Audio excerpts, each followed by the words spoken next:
Hello dear student, welcome to my channel botany in easy वे।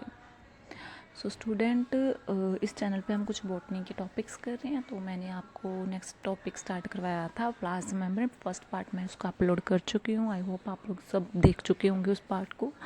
तो आगे हम करने वाले हैं प्लाज्मा मेम्ब्रेन के करैक्टरिस्टिक्स। ठीक है, तो प्लाज्मा मेम्ब्रेन के बारे में पहले बता चुकी हूँ कि प्लाज्मा मेम्ब्रेन जो है वो उसको हम सेल मेम्ब्रेन भी बोलते हैं, बायो मेम्ब्रेन भी बोलते हैं। और ये एक तरह से सेल के बाहर की मेम्ब्रेन होती है जो कि सेल के अंदर के मटेरियल को बाहर के इन्वायरमेंट से सेपरेट करती है। तो आज हम इसके करैक्टरिस्टिक्स पढ़ेंगे, करैक्टरिस्टिक्स ऑफ प्लाज्मा मेम्ब्रेन। तो सबसे पहला करैक्टर है परमिएबल टू वाटर। सो जो प्लाज्मा मेम्ब्रेन है वो वाटर के लिए परमेबिलिटी शो करता है। मतलब कि उस प्लाज्मा मेम्ब्रेन से वाटर जो है वो आसानी से मूव कर सकता है। ठीक है, मतलब कि आप किसी सुंगड़े हुए सेल को, मान लो आप माइक्रोस्कोप में देख रहे हो किसी सेल को, वो सुंगड़ चुका है, वो अपने प्रॉपर साइज़ में नहीं है, आप उसमें वाटर डाल दो।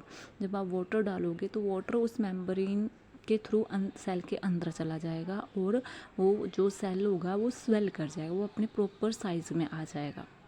तो इसी को हम बोलते हैं परमेबिलिटी टू वाटर। तो सेल मेम्ब्रेन जो होता है वो परमेबिलिटी शो करता है वाटर के लिए। आई होप आपको फर्स्ट पॉइंट समझ आ गया होगा कि परमेबल टू वाटर मतलब कि वाटर जो है वो सेल के अंदर मूव कर सकता है through plasma membrane. Then second point is the polar substances. अब जो पोलर सब्सटेंस होती हैं, आई थिंक आपको पता होगा कौन कौन से सब्सटेंसेस। अगर नहीं पता है तो आप मुझे कमेंट में बता देना, मैं आपको बता दूंगी। तो पोलर सब्सटेंस जो होते हैं वो प्लाज्मा मेम्ब्रेन को क्रॉस नहीं कर सकते। ठीक है, polar substances do not pass through the plasma membrane. अब सारे के सारे पोलर मत ले लेना, मैंने ऑल नहीं लिखा है, मैंने जस्ट लिखा पोलर सब्सटेंस। सम पोलर सब्सटेंसेस जो होते हैं वो पास आउट नहीं हो सकते, लेकिन कुछ पोलर सब्सटेंसेस पास आउट हो जाते हैं। वो डिपेंड करता है वो कि उन पोलर सब्सटेंसेस का क्या साइज़ है, क्या हाइड्रेशन पावर है।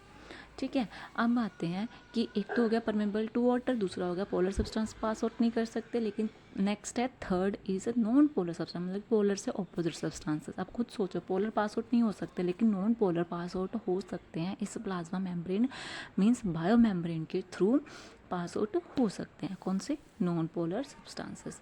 सो 3 पॉइंट पढ़े अभी तक। Permeable to water, polar substance do not pass, then non polar substances pass through the plasma membrane. तो तीनों पॉइंट्स अच्छे से रीड कर लो, इसको अच्छे से देख लो। नेक्स्ट है फोर्थ पॉइंट इज द जो मेम्ब्रेन ट्रांसपोर्ट होता है कि मेम्ब्रेन के अंदर क्या जाएगा, मेम्ब्रेन के बाहर क्या जाएगा, वो एक तरह से सिलेक्टिव होता है। मतलब सिलेक्टेड चीज़ें ही मेम्ब्रेन को क्रॉस कर सकती हैं, हर चीज़ मेम्ब्रेन को क्रॉस नहीं कर सकती। कुछ सिलेक्टेड सब्सटेंसेस होंगे जो कि मेम्ब्रेन को क्रॉस कर सकते हैं। अब ज़रूरी थोड़ी है हर चीज़ मेम्ब्रेन को क्रॉस कर जाए, ज़रूरी नहीं है। इसीलिए मेम्ब्रेन का ये बहुत ही इंपॉर्टेंट करेक्टर है कि मेम्ब्रेन सिलेक्टिव होती है, वो सिलेक्टिव नेचर शो करती है। ठीक है, नेक्स्ट है कि जितने भी अभी मैंने पोलर सब्सटेंस को बोला है ना, पोलर सब्सटेंस सारे के सारे मैंने ऑल नहीं लिखा है, कुछ सब्सटेंसेस पास नहीं हो सकते। कौन से पास पोलर सब्सटेंस कैसे पास होंगे वो डिपेंड करेगा कि पोलर सब्सटेंसेस का साइज़ क्या है, उनकी इलेक्ट्रिक पावर क्या है, उनका हाइड्रेशन क्या है। ठीक है, तो ये किस पे डिपेंड करता है कि पोलर सब्सटेंस मूव करने हैं अंदर से बाहर, बाहर से अंदर, वो डिपेंड किस पे करता है? साइज़, इलेक्ट्रिक एंड हाइड्रेशन के ऊपर डिपेंड करता है। नेक्स्ट इज जो भी हम नेक्स्ट पॉइंट पढ़ने वाले हैं वो भी इम्पोर्टेंट है। ठीक है, पहले ये 5 पॉइंट्स देख लो। 5 पॉइंट्स तो आपको क्लियर हो गए होंगे आई थिंक तो, कि पहला तो मैंने परमेबल टू वाटर पढ़ा, नॉन पोलर पढ़ा, पोलर पढ़ा, ट्रांसलेक्टिव पढ़ा, पोलर कैसे सब्सटेंस मूव करते हैं वो पढ़ा। अब नेक्स्ट है कि कुछ टाइम कई बार हम देखते हैं कि जो प्लाज्मा मेम्ब्रेन होती है ना, वो अपने बीच में से एंजाइम को पास आउट होने देती है। ठीक है, तो हम कुछ एंजाइम तो पता, एंजाइम भी मैं टॉपिक करवाऊँगी। ठीक है, एंजाइम का टॉपिक मैं डिटेल में करवाऊँगी।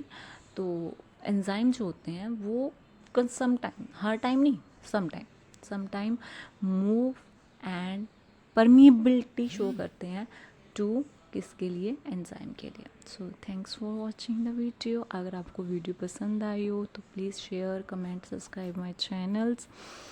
एंड मैंने कहाँ से ये पॉइंट्स लिए हैं मैंने रेफरेंस नीचे दे दिया है।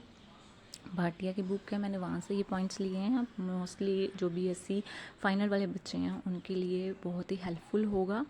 आई होप आपको वीडियो पसंद आई होगी। नेक्स्ट वीडियो के लिए लाइक कर लेना, सब्सक्राइब कर लेना चैनल, और कुछ समझ नहीं आया हो, कुछ भी पूछना हो तो मुझे कमेंट करना। ठीक है, थैंक यू।